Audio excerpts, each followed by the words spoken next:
Bonjour tout le monde, vous allez bien? Oui, bienvenue à l'Église 180. Bienvenue à cette série d'été qu'on a commencé il y a quelques semaines. Je m'appelle David Chouinard, je suis pasteur de l'Église. On poursuit ce matin avec cette série dont vous voyez cette vidéo déjà depuis quelques dimanches, avec cette super danse de notre Nobody qu'on ne connaît pas. Et peut-être qu'il a voulu garder son anonymat lui aussi.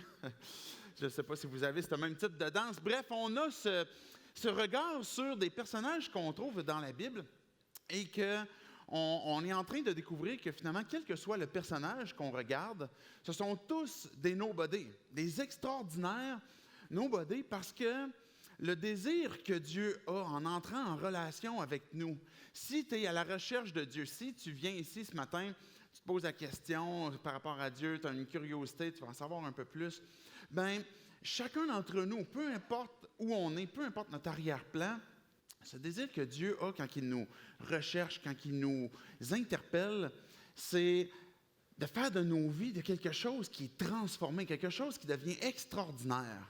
Et que non seulement notre vie devient quelque chose qui est extraordinaire, qui est agréable à suivre parce que finalement, on suit notre maître qui est Jésus, mais aussi tout ce qui concerne l'ensemble de notre vie et de ça à quoi Dieu nous appelle aussi à servir. Je ne sais pas si vous avez déjà eu ce sentiment que de ne pas être à la hauteur. Souvent, on a ce sentiment-là dans une première fois. Par exemple, votre premier jour au travail, peut-être que vous aviez le sentiment de « il me semble que je ne suis pas à la hauteur, les choses vont beaucoup trop vite que ce que je suis capable de suivre. » Peut-être c'est dans une équipe sportive, vous venez de faire l'équipe, vous avez été accepté, c'est votre premier match. Je me souviens, mon premier match de football que j'ai fait, il avait l'air d'un chien d'un allée de quilles. Je ne sais pas si vous avez cette expression, mais on est complètement perdu, puis des fois on se dit « hey, je ne suis pas capable de suivre du tout ». Peut-être que c'est un sentiment qui vous a déjà habité, peut-être qui vous habite, peut-être qu'en tant que parent, vous avez ce sentiment de « ben j'ai l'impression de ne pas être à la hauteur ». Puis ça, ce n'est pas juste le premier jour que vous êtes parent, mais aussi les autres qui suivent. Il y a des moments où vous avez l'impression qu'il manque des ressources. On dirait que le petit livret pour être parent en toutes circonstances, ce n'est pas toujours aussi accessible qu'on pensait. Si vous êtes un leader, un chef d'entreprise, vous dirigez un groupe, il y a des fois où peut-être que vous êtes seul avec vous-même et vous dites « j'ai l'impression de ne pas être à la hauteur ». Puis vous vous sentez peut-être des fois seul, membre d'une équipe, peut-être en tant qu'employé, comme je disais tantôt. Et quand on découvre les personnages de la Bible, ben, on peut avoir ce sentiment aussi que je ne suis pas à la hauteur de ces gens-là, je ne suis pas à la hauteur de ces gars, ces filles-là qu'on trouve dans la Bible. Il me semble que si je veux poursuivre ma quête, ma recherche de qui est Dieu, ben, il me semble que je n'arrive pas à ce qu'eux ils sont capables de faire. Puis là, on va regarder ces personnages, puis on va beaucoup se décourager et avoir ce sentiment comme quoi que, ben, on est des nobody. Mais la réalité, comme je disais tantôt, quand on regarde ces personnages-là, ils sont tous des personnages qui n'étaient pas à la hauteur de ce à quoi Dieu les appelait et que Dieu a utilisé. Et un des personnages, j'ai fait exprès ce matin de prendre le personnage le moins nobody de la Bible, qui est Marie, la mère de Jésus. Voyons donc, Marie est une nobody. On a tellement entendu parler d'elle de toutes sortes de façons qu'on va dire non, elle ne rentre pas dans la catégorie nobody. Dans notre culture, qu'on a grandi au Québec, même si vous êtes jeune, vous voyez quand même que dans notre culture, on est influencé par l'aspect religieux catholique de notre province. Peu importe où on va avoir des saints. Dans les rues, par exemple, ça va être des Saint-Joseph, des Saint-David. Il va y avoir des quartiers où il y a toutes sortes de saints, des villes aussi. Et c'est omniprésent. Peu importe où on va entendre parler de cette culture qui nous a laissé, l'héritage catholique nous a laissé justement un héritage dans notre culture. On a l'Assomption, qui est une ville, mais qui même aussi, et c'est une fête en tout cas, je ne sais pas si vous la connaissez, on ne la connaît plus vraiment, qui avait lieu la semaine passée, le 15 août, où on fête l'Assomption de Marie, qui dans le fond est le moment où, selon le pape Pie XII de mémoire, a décidé comme quoi que Marie était montée au ciel avec son corps, son âme, et puis qu'elle est au ciel et qu'elle règne avec Jésus. Ça, c'est l'Assomption de Marie. Alors, on a dans notre contexte québécois religieux quelque chose qui a même, jusqu'à un certain point, je dirais presque divinisé Marie. On va dire, mais non, Marie, elle ne peut pas être une nobody. On a tellement entendu parler. Pourtant, la Bible elle-même est claire quand elle va parler des personnages de la Bible, dont un très grand personnage qui est Élie. Bien, Jacques, frère de Jésus, va dire de Élie, Élie, c'est un gars de la même nature que nous. C'est un gars comme vous et moi. Et Jacques va nous donner cet exemple-là pour dire, bien, quand il a prié, bien, Dieu est intervenu avec sa prière. Et Marie est une femme qui est de la même nature que nous. Même nature que nous, avec les mêmes défis, avec les mêmes difficultés. Le contexte est différent parce qu'on a des époques qui nous séparent, mais le cœur, la pensée, la nature, elle est la même. Et Marie a porté notre même fardeau, les mêmes défis, les mêmes difficultés. Et dans l'histoire de Marie, ce que je veux qu'on voit, on ne va pas sortir l'aspect bucolique de Noël et puis se souvenir de la nativité, etc. Mais je veux qu'on puisse regarder Marie et voir les leçons que Dieu nous laisse à travers son histoire. 4 leçons qu'on va regarder. La première, c'est OK d'avoir peur. C'est parfait si tu n'as pas tout ce qu'il faut. 3e leçon, sois disponible. Et 4e leçon, aie confiance. Mais je veux juste quand même insister sur la façon comme quoi je vous ai présenté les leçons qu'on va tirer de cette histoire. 4 leçons que Dieu nous laisse par l'histoire de Marie. Quel que soit le nobody, quand j'essaie de vous présenter du mieux que je peux la parole ou ce que Dieu est en train de nous parler, j'essaie toujours de regarder à partir de l'angle de ce que Dieu nous laisse, plutôt que de regarder l'angle de ce qu'un personnage, comment est-ce qu'il a performé quelque chose, que lui nous donne des leçons. On peut s'inspirer évidemment des personnages, s'inspirer des bons coups et des mauvais coups pour éviter certaines erreurs. Mais déjà dans notre compréhension, quand on se met à découvrir les personnages de la Bible, il faut déjà avoir dans notre esprit comme quoi que Dieu est en train de se révéler à travers l'histoire d'une personne. Et ce qu'on veut mettre en bon québécois, en highlight, c'est pas la vie de la personne, puis comment est-ce qu'elle transforme nos vies, cette vie-là, mais plutôt comment est-ce que Dieu a transformé cette vie-là et que ce même Dieu le fait encore pour nous aujourd'hui. Et c'est les leçons que Dieu nous laisse à travers l'histoire de Marie. Et c'est ça qu'on va voir. Juste avant qu'on regarde, j'ai 2 textes en particulier pour Marie, puis juste avant qu'on regarde ces 2 textes-là, mais quand on va discuter de Marie, souvent c'est la première question qui va ressortir, si vous partagez votre foi, si vous êtes un peu curieux à l'égard de Dieu, découvrez l'été 180, pratiquement la première question qui sort, c'est « Est-ce que vous croyez en Marie? » Je ne sais pas si vous l'avez déjà entendu, mais c'est une des premières questions qui va sortir. Vous autres, 180, est-ce que vous croyez en Marie? Et peut-être c'est la question que tu as, puis tu te poses la question, mais c'est quoi vous pensez par rapport à elle? Bien, oui, on croit en Marie. On croit qu'elle a existé, on croit qu'elle a eu Jésus étant vierge, et puis que par après, on va croire, comparativement, mettons, au catholicisme, qu'elle a eu d'autres enfants, parce que la Bible nous dit qu'elle a eu au moins 6 enfants.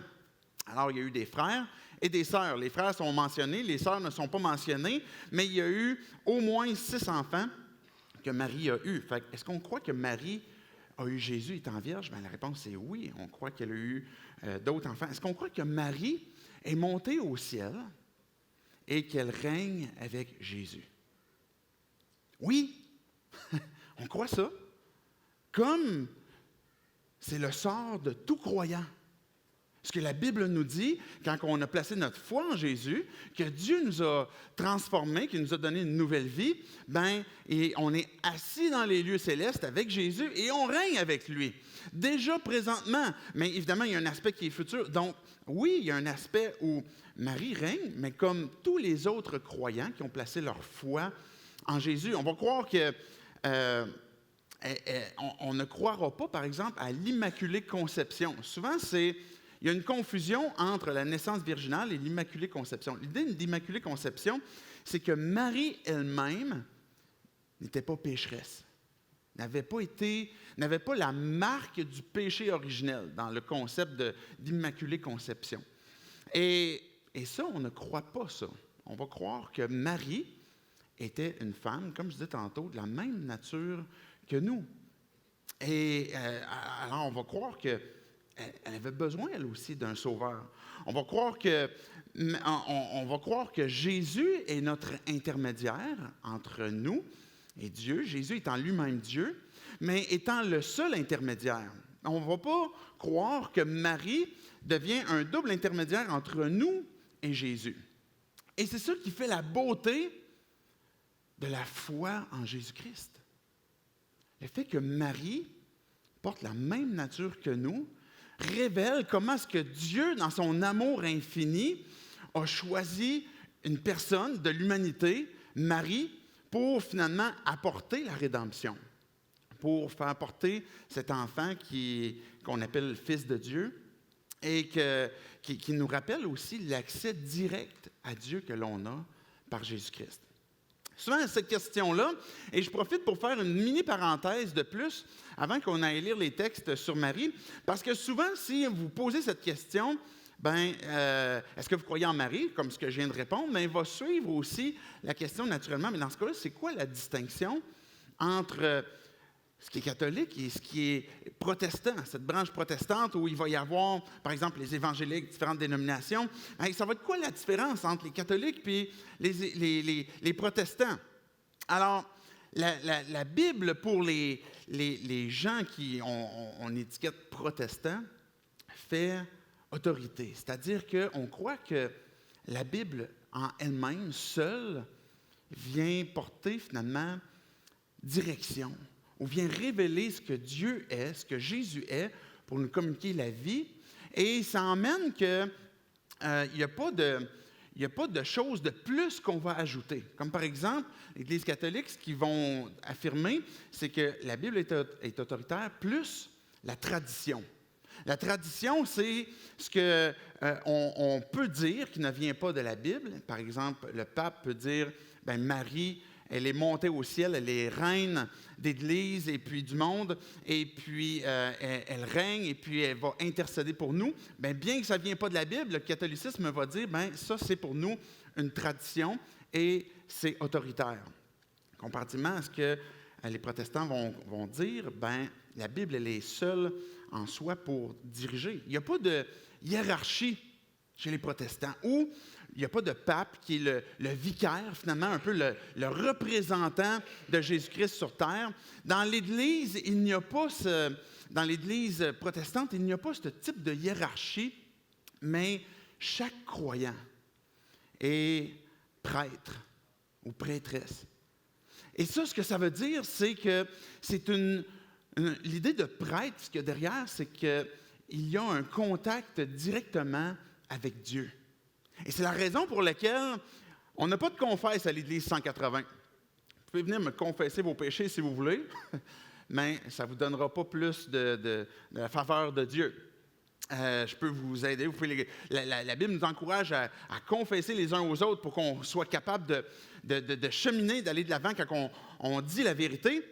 Mais au sens de prêtre, il n'y a pas de gens qui vont intercéder ou qui vont pouvoir être entre nous et Dieu pour, par exemple, confesser ou pour pouvoir adorer, pour pouvoir prier. Il n'y a pas d'intermédiaire ni par Marie, ni par aucun autre saint. C'est, étant donné que nous sommes tous prêtres, quand on a placé notre foi en Jésus, on a un contact direct pour parler à Jésus et au Père et à l'Esprit Saint. Et étant donné qu'il n'y a pas de hiérarchie, il n'y a pas non plus par exemple, de vente d'indulgence, ce qui a amené beaucoup l'élément de la réforme, c'est peut-être quelque chose que vous avez entendu, il y a à peu près 500 ans, ce qui est ressorti de ce moment-là, c'est que c'est la Bible qui vient transformer, justement, qui vient réformer nos vies. Et c'est ce qui vient changer ce que l'on est finalement, comme je disais tantôt, la vie en Jésus-Christ. Et il n'y a pas de vente d'indulgence, de choses que l'Église a l'autorité pour pouvoir communiquer. L'Église n'est pas un lieu ou une organisation au sens strict ou religieux, mais l'Église, pour nous, elle est un corps vivant. Et c'est pourquoi on peut dire que l'Église peut avoir lieu tout le long de la semaine. Non seulement le dimanche matin, mais quand vous allez dans un groupe connexion, quand vous rencontrez d'autres croyants pour vous rassembler, bien, vous êtes l'Église, c'est-à-dire le corps de Christ, et vous êtes en train de communier, vous êtes en train de parler avec Dieu et de vous laisser diriger aussi par lui. Et un autre élément que je veux ajouter, puis tout cela, la raison pour laquelle je voulais mettre la table en parlant un peu de Marie puis de la distinction qu'il y a, va nous aider à comprendre un peu mieux les diverses leçons que Dieu nous laisse à travers l'histoire de Marie. Il y a un élément qui ressort aussi, une distinction importante, puis elle est subtile, mais en même temps très importante, c'est la question de justification. C'est un grand terme pour expliquer comme quoi que qu'est-ce qui fait que je vais au ciel? Qu'est-ce qui fait que je pourrais aller au ciel? Ce qu'on croit que la Bible dit, c'est que la justification, elle est placée dans un moment où une personne a décidé de placer sa foi en Jésus, reconnaît son besoin que d'avoir un sauveur et va se tourner vers Jésus pour dire « Je crois que tu es mort pour mes péchés, pour me donner ta vie, parce qu'à cause de mes péchés, je suis séparé de toi. » Et à ce moment-là, au moment où je me tourne vers Dieu pour recevoir son pardon, lui demander son pardon, confesser mon péché, bien, à ce moment-là, Dieu, il nous donne sa justice. Il nous donne ce qui fait qu'on n'est plus coupable. Qu'en Jésus-Christ, il n'y a plus de condamnation. Bien que j'ai fait le mal, bien que je continue malheureusement de faire le mal, mais que Dieu me donne de pouvoir marcher de progrès en progrès, Dieu m'a donné, par Jésus, sa justice. Est-ce que vous me suivez? Alors, et ce que moi j'ai donné à Jésus, c'est ma culpabilité, qu'il a payée par le prix de sa vie et qui m'en a assuré aussi par sa résurrection. Donc, à partir de ce moment-là, il se produit un moment dans notre vie, quand on se tourne vers Dieu, où Dieu nous donne sa justice. Et ce que ça fait à ce moment-là, c'est qu'on marche, on avance, on suit Jésus avec une liberté de conscience. C'est ce qu'on appelle la bonne nouvelle de la grâce, où Dieu nous a donné quelque chose qu'on ne méritait pas et que maintenant je peux marcher en faisant confiance à Dieu, qui va me renouveler sa grâce à chaque jour pour le suivre parce que je suis justifié. C'est ce qu'on voit dans la Bible. Et la distinction qu'il y a, par exemple, avec le catholicisme, c'est que ce n'est pas un moment donné dans le temps, mais plutôt un processus, qui est la justification, où si je fais les bonnes choses, si je vais à l'Église, si je pratique les œuvres, bien, tranquillement, je suis en train d'être justifié. Je suis en train de recevoir cette justification-là et Dieu va, par la suite, me donner sa grâce parce que j'ai fait ces œuvres-là pour conduire vers une justification. Ce que nous, on va appeler dans ce processus-là, on ne va pas l'appeler justification, on va l'appeler sanctification. On a assez dit de gros mots un matin.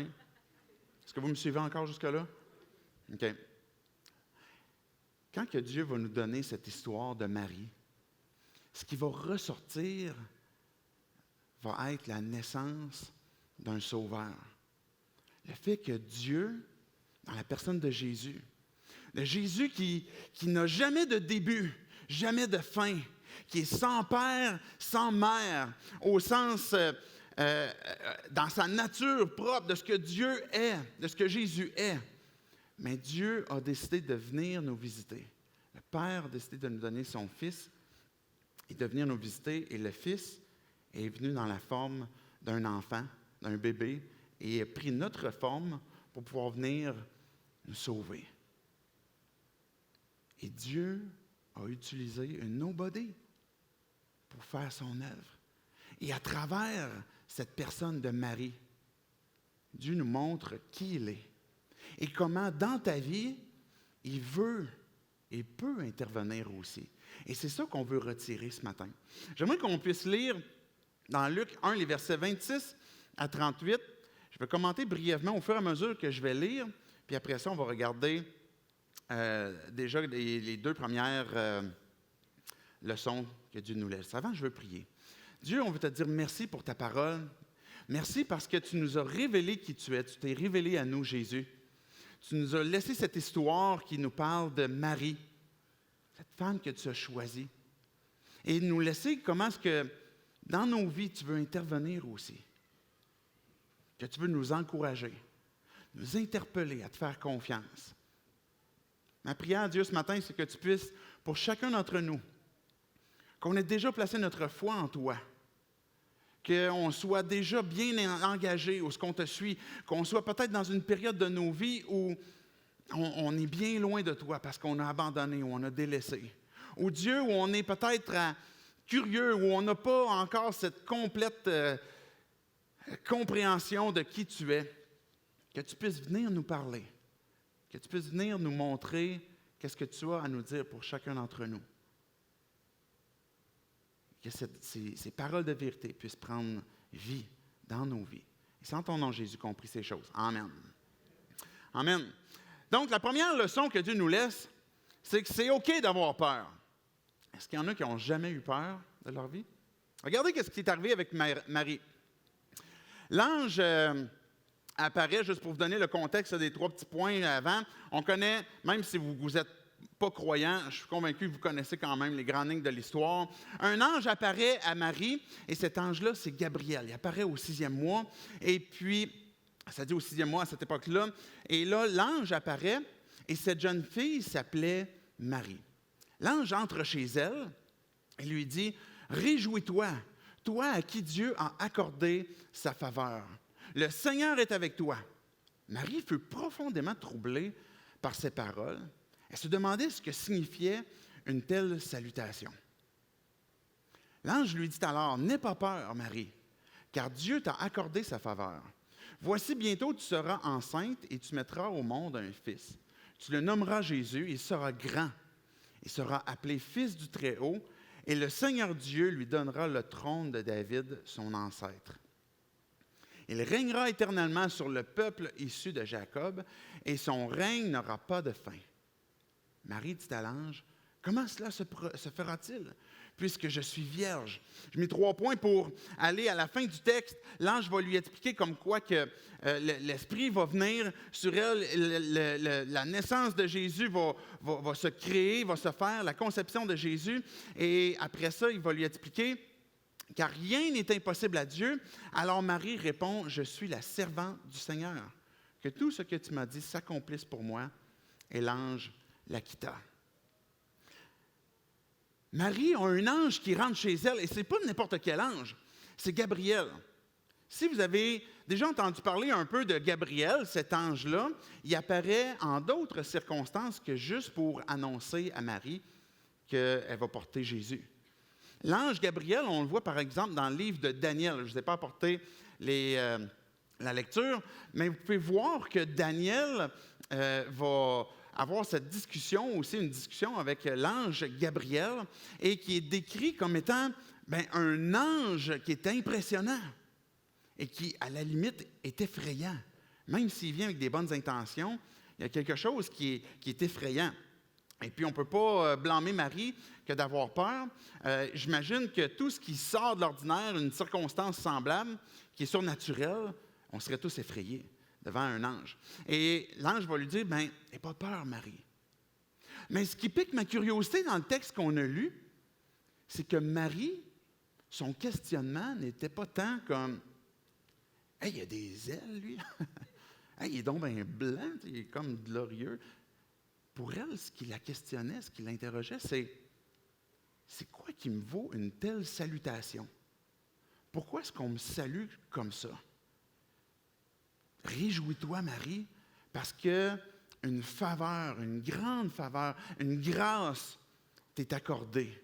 Et elle va se poser la question, c'est quoi?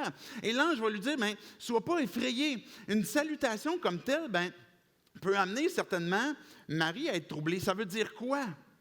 Que Dieu m'accorde sa grâce. Il va me dire quoi? C'est quoi qui va arriver? Est-ce qu'il veut m'appeler à quelque chose. Peut-être que tu as ce sentiment comme quoi Dieu t'appelle à quelque chose. Tu as ce sentiment comme quoi que Dieu veut intervenir, Dieu veut entrer dans ta vie et ça fait peur. Peut-être que tu es curieux à l'égard de Dieu, mais en même temps, avec cette curiosité-là, il y a une crainte. C'est quoi je vais découvrir? La grâce que Dieu offre, cette faveur, il l'offre à tout le monde. Il te l'offre. Et peut-être que tu sens cette approche que Dieu a envers toi. Peut-être que tu as déjà placé ta foi en Dieu et que tu as cette compréhension comme quoi que Dieu est en train de t'appeler. Tu es en train de vouloir intervenir dans ta vie pour t'utiliser pour faire un ministère, faire quelque chose, et ça fait peur. Et puis, c'est normal. C'est correct que ça fasse peur. Mais la question, c'est qu'est-ce qu'on fait avec cette peur-là? Le contexte à Marie était comme quoi que on a lu ce que l'ange lui a annoncé. Marie, tu vas être enceinte. Mais non, ça se peut pas. Je ne peux pas être enceinte. La cigogne, elle ne connaît pas mon adresse. Je ne connais pas de gars, je n'ai pas de sexe. C'est-tu clair? Tout le monde a compris? Elle n'a pas couché avec Joseph encore. Et puis, je vous fais rapidement le contexte là, du mariage. À l'époque, une femme était promise à un homme. Il y avait ce mariage, cette entente qui se faisait entre des familles. Et puis, il n'y avait pas tout de suite consommation du mariage. Ça impliquait l'aspect sexuel, mais ça impliquait même aussi l'aspect où ils allaient habiter ensemble. Donc, ils vivaient séparément le temps que l'homme finisse de placer les trucs pour qu'il puisse faire vie avec sa femme. Et puis, mais dans cette période-là, ils n'avaient pas le droit, selon la loi, selon leurs us et coutumes, de coucher ensemble. Et puis, mais en même temps, s'il y avait à briser cette entente-là, c'était une lettre de divorce. Donc, le mariage n'était pas consommé, mais en même temps, il y avait des articles comme tels qui les liaient l'un à l'autre. Fait que Marie, elle va dire, moi, là, je suis pas supposée d'être enceinte, là. C'est pas supposé d'arriver, là. Et Marie, elle habite à Nazareth. Nazareth, c'est un lieu, comment je pourrais le décrire poliment? Là où il y a des côtés obscurs, on va dire ça comme ça. C'est un endroit où la société n'est pas nécessairement le plus glorieuse à ce point-là, là, dans l'histoire d'Israël. Il y a à Nazareth, ce que l'histoire nous dit, c'est qu'il y avait plusieurs prostituées qui travaillaient là parce qu'il y avait une légion romaine qui n'était pas trop loin. Puis les Romains venaient à Nazareth pour trouver des prostituées. Les gens n'avaient pas une grande éducation comparativement, mettons, à Jérusalem ou d'autres grandes villes. Et alors, il n'y avait pas une grande éducation, il y avait une grande pauvreté, il y avait des filles de joie, comme je disais. Et c'est pour ça qu'à un moment donné, quand Jésus est présenté à Nathanaël, Nathanaël va dire, y a-tu vraiment de quoi de bon qui peut sortir de Nazareth? Vraiment, là. Puis, oui, Jésus venait de là. Mais dans le fond, Marie, elle habite là. Elle habite dans un contexte qui n'est pas favorable pour elle, là. Et selon la loi, à ce moment-là, une fille qui tombait enceinte était lapidée. On la mettait en mort. Ça n'a juste pas de bon sens, mais c'était le contexte, la réalité pour Marie. Quand Marie se fait dire ces choses-là, c'est normal qu'elle ait peur. Parce que sa vie va grandement changer. Elle va perdre sa sécurité. Elle va perdre peut-être l'amour de sa vie, qui est Joseph, qui est un bon gars. Parce que Joseph, même, on le voit dans le texte, que dans son cœur, il se dit, quand il a appris qu'elle est enceinte, je vais divorcer secrètement avec elle pour pas qu'on sache qu'elle a mal agi. Elle a couché avec un autre gars, je vais divorcer avec elle. Marie pouvait avoir ces craintes-là. Il va se passer quoi? Et perdre son confort, perdre sa sécurité. Elle va devenir réfugiée parce que le roi Hérode, à l'époque, il dit, moi, je vais tuer ton enfant. Elle va perdre son confort, elle va devoir déménager, elle va revenir dans un contexte où les gens vont la regarder. Ouais, t'es tombée enceinte, t'étais vierge. C'est de la misère à y croire aujourd'hui. À l'époque, c'est la même chose, là.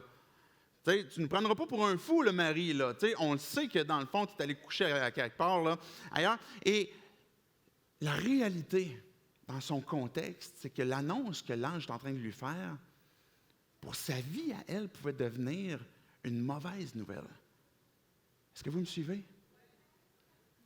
Mais ce que l'ange lui dit, c'est une bonne nouvelle. Parce que l'enfant, Marie, que tu vas porter, il va être fils du Très-Haut. Et il va porter il va être assis sur le trône de David. Il va régner à jamais. Il va libérer son peuple. Il va sauver son peuple. On voit dans d'autres parties de l'histoire où on voit Marie, où ça va lui être dit comme quoi que, il va mourir même. Un homme, Siméon, lui a dit que ton âme va être percée comme une épée. Elle va souffrir, mais la raison pour laquelle elle va souffrir, c'est parce que ce qu'on voit plus tard, c'est que Jésus est mort pour le péché de l'humanité. Et il y a en confrontation cette bonne nouvelle qui implique plein d'éléments de l'éternité, qui nous emmène à... Ça se peut que ça emmène des choses difficiles dans ma vie. Mais ce que je conçois de la bonne nouvelle, c'est que c'est de loin plus avantageux que ce que ça peut générer en moi comme mauvaise nouvelle. De perdre mon confort, de perdre ma sécurité, de perdre des amis, de perdre des gens qui vont dire « Comment ça se fait, tu as arrêté de réfléchir? Pourquoi tu as placé ta foi en Jésus? C'est quoi? » Il y a des gens qui peut-être vont... votre confort, comme je disais, peut-être que vous avez perdu des relations, peut-être que ça fait partie des craintes que vous avez. Mais la bonne nouvelle que Dieu nous rappelle transforme nos vies pour l'éternité. Et Marie, c'est ce qu'elle comprenait aussi, et elle n'est pas restée paralysée par cette peur-là.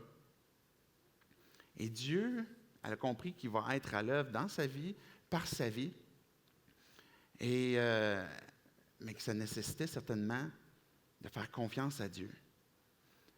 Mais l'ange lui a dit, la grâce, la faveur de Dieu t'est donnée, et le Seigneur est avec toi. Quand que Dieu nous donne sa faveur, quand que Dieu nous interpelle à saisir la bonne nouvelle, où il nous donne sa grâce, où il t'appelle à un ministère, où il t'appelle à le servir, où il t'appelle à le suivre, Dieu ne t'abandonne pas ou ne te laisse pas aller comme, ben là, tu as peur, mais vas-y, puis tu vas y aller tout seul. Le Seigneur est avec toi. Et c'est ça qui nous emmène à ne pas rester paralysés dans cette peur-là. Et ça peut nous amener à une deuxième leçon, que notre impression, c'est que je n'ai pas ce qu'il faut. Dieu, tu veux me donner ta faveur, tu veux me donner ce que je ne mérite pas, mais il me semble que je n'ai pas ce qu'il faut. Marie, humainement, elle n'avait pas ce qu'il fallait.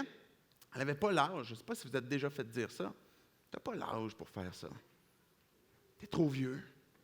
Tu es trop jeune. Ou elle n'avait pas le statut. Elle habitait à Nazareth. Elle n'était pas mariée. Elle n'avait pas l'argent. Elle était pauvre. Elle n'avait pas la renommée. Elle n'avait pas non plus la capacité. Imaginez est-ce que j'ai la capacité d'être la mère de Jésus? C'est quand même pas rien, là. Ça se peut que tu ne te sentes pas à la hauteur. Mais c'est parfait si tu ne te sens pas à la hauteur. À un moment donné, Joseph et Marie ont perdu Jésus. Je ne sais pas si vous vous souvenez de l'histoire. Bien, le pire dans ça, c'est pas juste qu'ils l'ont perdu, c'est qu'ils s'en sont rendus compte comme 3 jours après. Je pense que c'est ça le pire, peut-être. 3 jours après, puis il avait 12 ans.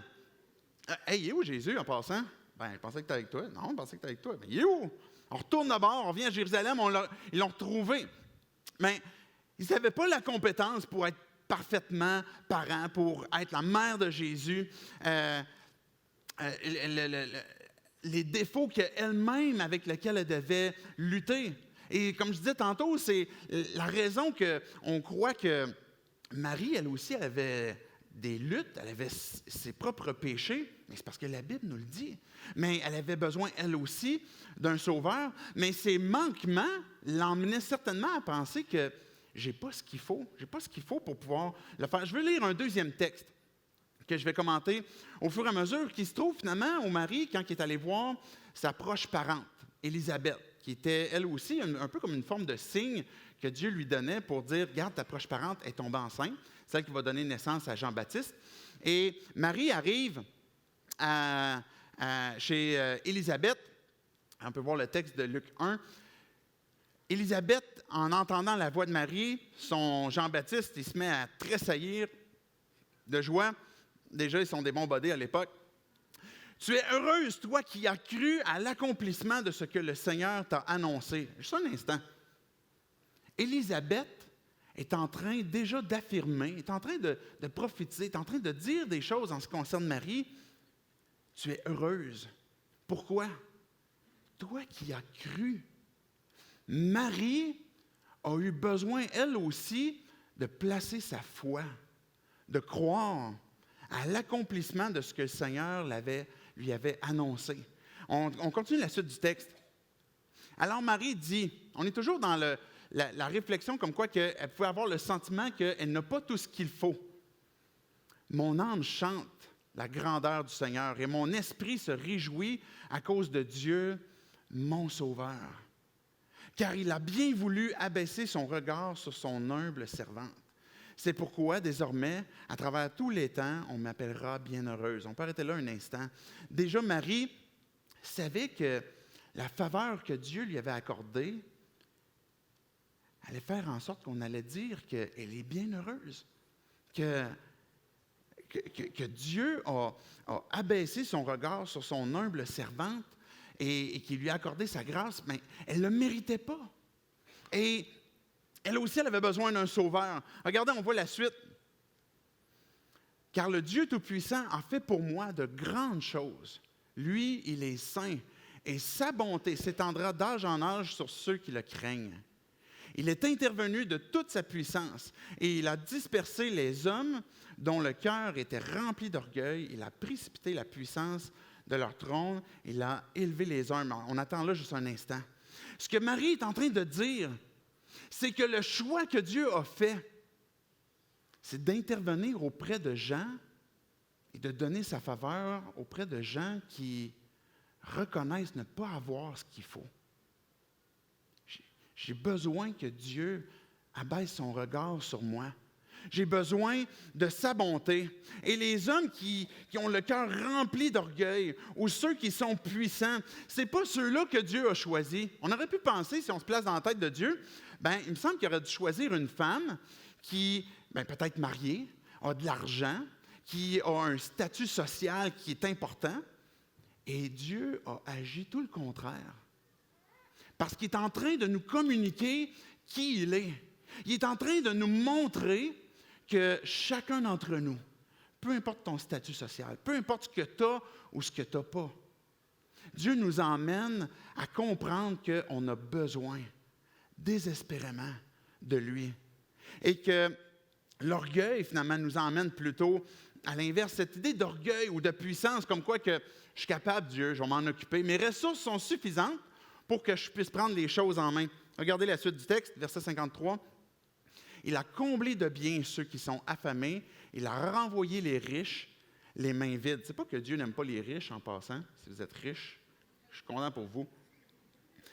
Mais le problème à l'époque, dans cette idée de riches, c'est ceux qui vont dominer et abuser de leur pouvoir, par exemple à cause de leur richesse, pour profiter des gens. Fait que l'idée de richesse dans ce contexte-là était beaucoup plus cette idée de domination. Parce qu'on voit dans la Bible que Dieu encourage les riches à être riches en bonnes œuvres. Alors, puis c'est Dieu qui donne la richesse. Mais ici, c'est cette idée d'abus.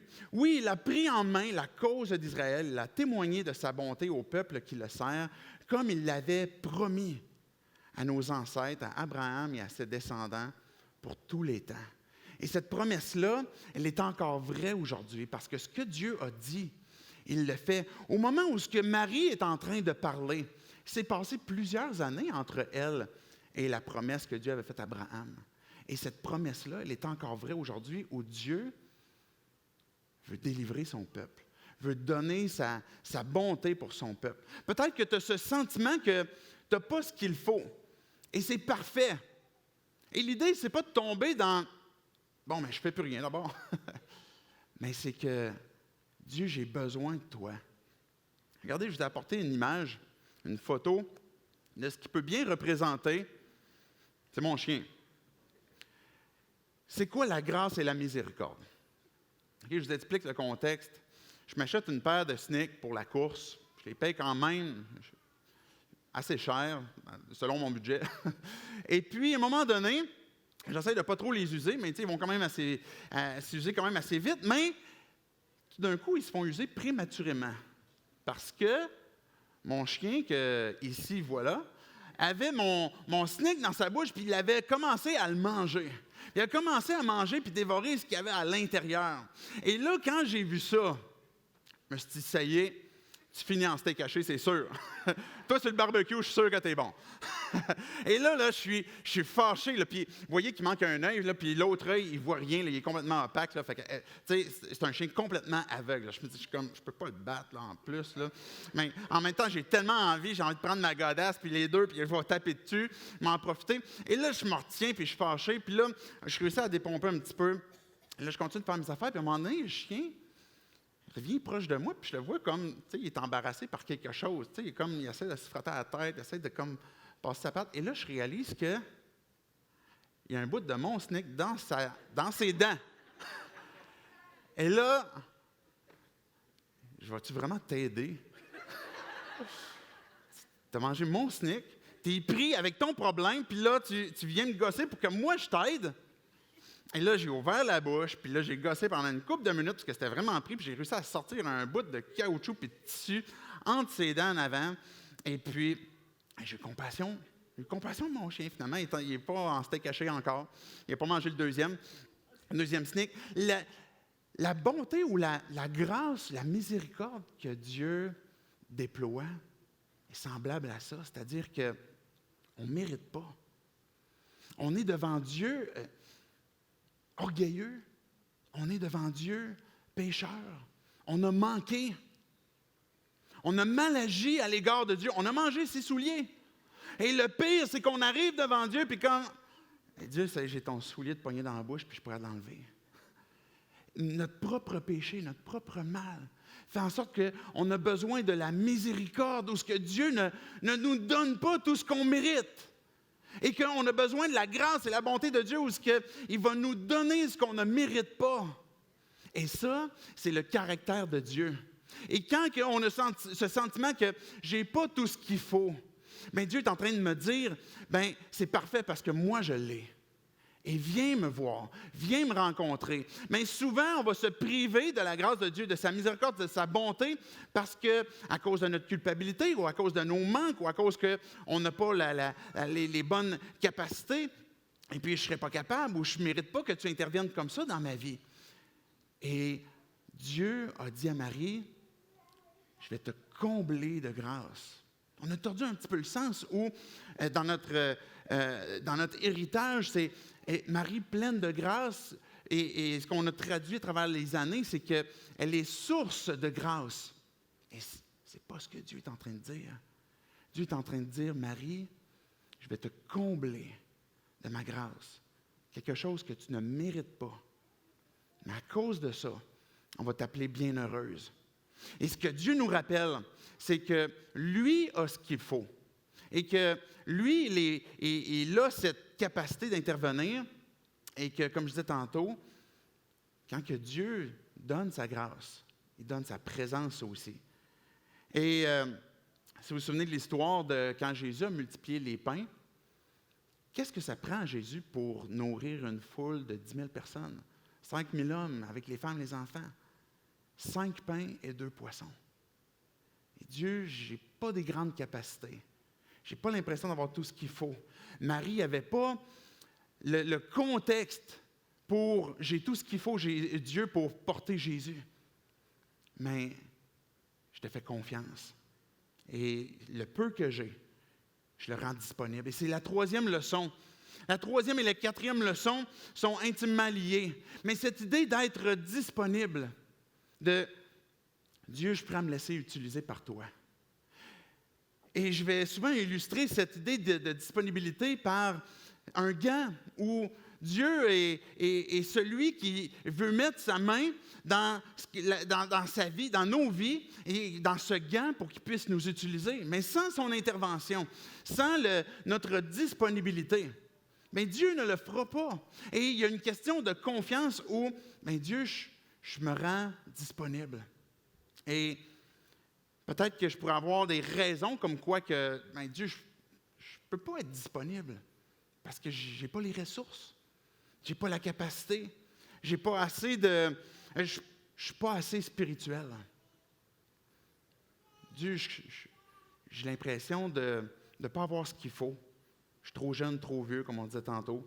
Peut-être trop poqué par les choses que j'ai faites dans le passé, les conneries que j'ai faites. Et est-ce que vraiment Dieu, je dois être disponible? Et pourtant, Dieu nous interpelle à être disponible et à lui faire confiance. Puis ce que Dieu cherche, ce n'est pas tant ce que tu as, ce n'est pas tant les capacités, ce n'est pas tant ta puissance ou tes ressources, mais est-ce que tu es disponible à lui faire confiance, à lui obéir? Et cette idée d'obéissance, ce n'est pas « je vais suivre toute la loi », mais c'est une obéissance à la foi. Oh Dieu, je te fais confiance. Je ne sais pas qu'est-ce que ça veut dire. Je ne sais pas tout ce qui va arriver.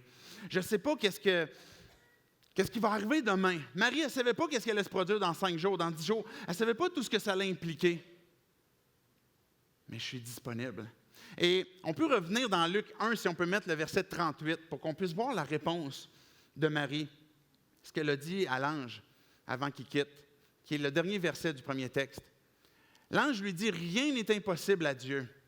Alors Marie lui répondit « Je suis la servante du Seigneur, que tout ce que tu m'as dit s'accomplisse pour moi. » Elle a montré sa disponibilité, que cette parole-là s'accomplisse. Je n'ai pas la compréhension de tout ce que ça veut dire, de tout ce que ça va impliquer, mais ça implique une humilité devant Dieu. Ça implique une redécouverte de ce que Dieu est. Parce que pour être capable de faire confiance à Dieu, il faut se souvenir de qui il est. Puis, si vous avez remarqué dans le texte tantôt qu'on a lu du cantique qu'on appelle de Marie, Élisabeth va lui dire, toi qui as cru à l'accomplissement. Elle a eu cette foi aussi, que ce que tu viens de dire s'accomplisse pour moi. Mais dans la suite du texte, on va voir comment est-ce que Marie, à plusieurs reprises, elle va parler de la grandeur de Dieu, de la puissance de Dieu. Mon âme chante la grandeur, mon esprit se réjouit à cause de mon Sauveur, car le Tout-Puissant a fait pour moi de grandes choses. Il est intervenu de toute sa puissance. Et quand je me montre disponible à Dieu, Dieu décide de placer ma confiance en toi. C'est cette 4e leçon que Dieu nous interpelle à « fais-moi confiance ». Il faut repasser dans nos cœurs. Dieu est puissant. Dieu a ce qu'il faut. Dieu m'aime parce qu'il est amour. Et quand on se rappelle ce que Dieu est, on se rappelle comment est-ce qu'il transforme nos vies. Comment est-ce que nos vies sont je ne sais pas comment le tourner, celle-là. Là. Comment est-ce que c'est une bonne chose pour nous de mettre notre confiance en lui à cause de qui il est, puis à cause de ce qu'il peut transformer en nous. J'aimerais terminer avec un dernier texte qui est dans Luc 8. La mère de Jésus, c'est qui? Frères et sœurs de Jésus. Jésus, dans son ministère, Jésus étant Dieu, a honoré sa mère, a pris soin de sa mère. Il l'a aimé au moment où, quand il était à la croix, il a confié sa mère à un disciple, Jean. On voit Marie dans le début des Actes qui prie avec les autres disciples et qui va prier Dieu. On va entendre parler de la mère de Jésus. Elle n'est plus mentionnée plus tard après les Actes, sinon que dans Galates pour dire quand les temps ont été accomplis, Jésus est né d'une femme. Et Marie n'est pas surexposée. Jésus a honoré sa mère. Mais Jésus nous rappelle une vérité, encore aujourd'hui. La mère et les frères de Jésus vinrent le trouver, mais ils ne pouvaient pas l'approcher à cause de la foule. On lui dit, « Ta mère et tes frères sont dehors et ils désirent te voir. » Alors il répondit, « Ma mère et mes frères, ce sont ceux qui écoutent la parole de Dieu et qui la mettent en pratique. » La mère, la famille, ceux qui sont enfants de Dieu. C'est ceux qui écoutent et vivent la parole de Dieu. Et ce n'est pas une question de, comme je disais tantôt, de suivre des lois.